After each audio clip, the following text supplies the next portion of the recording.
Twongeye kubaha ikaze abakunzi ba Torotoro.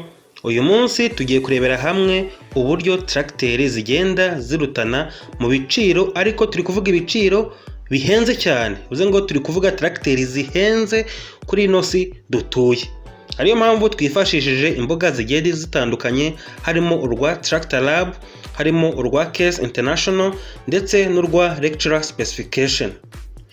Dutangiye rero turahera ku mwanya wa 10. Turahasanga tracteri yitwa New Holland T9/600, ikaba ifite horsepower 605. Igiciro cyayo rero kikaba ari amayero 1420. Tujya ku mwanya wa 9 rero turahasanga John Deere 9570 LT. Ifite horsepower 570, ikaba ifite igiciro cy'ibihumbi 424 n'amafaranga 200 by'amayero.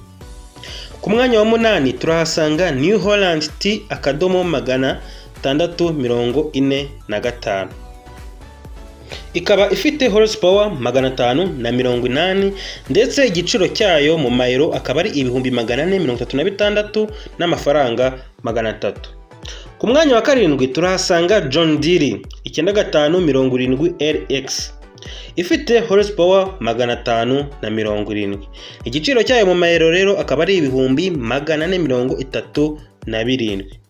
Ku mwanya wa 6 turahasanga Case IH Quadtrac 500, ikaba ifite horsepower 558.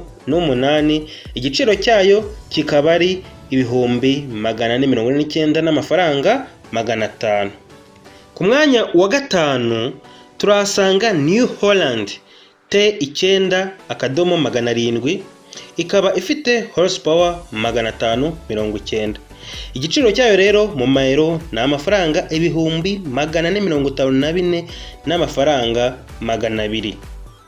Ku mwanya wa 4 turahasanga iyo twita John Deere 9620 LX, ikaba ifite horsepower 550 ndetse igiciro cyayo kikaba ari ibihumbi 456 n'amafaranga 500 y'amayero.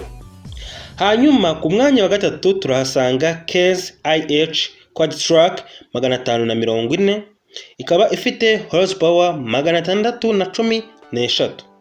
Igiciro cyayo ni ibihumbi 477 n'amafaranga 600 by'amayero.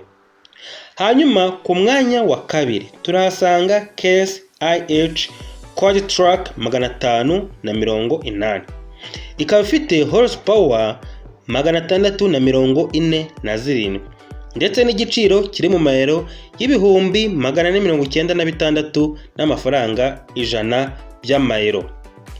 Ku mwanya wa 1 rero turahasanga tractor yitwa Case IH Quadtrac 620.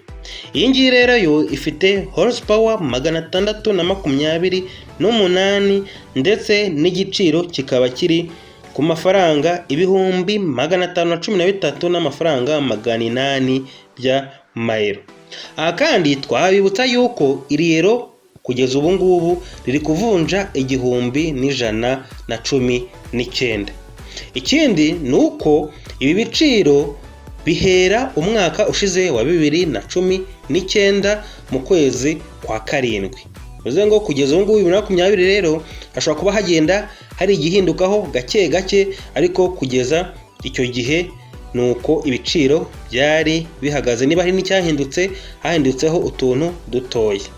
Murakoze rero, tuzasubire ubutaha kandi mwibuke gukora subscribe kuri ino channel yacu ya Torotoro, ndetse munadusure no kuri website wa@torotoro.ra cyangwa se munatwandikire kuri info@torotoro.rw.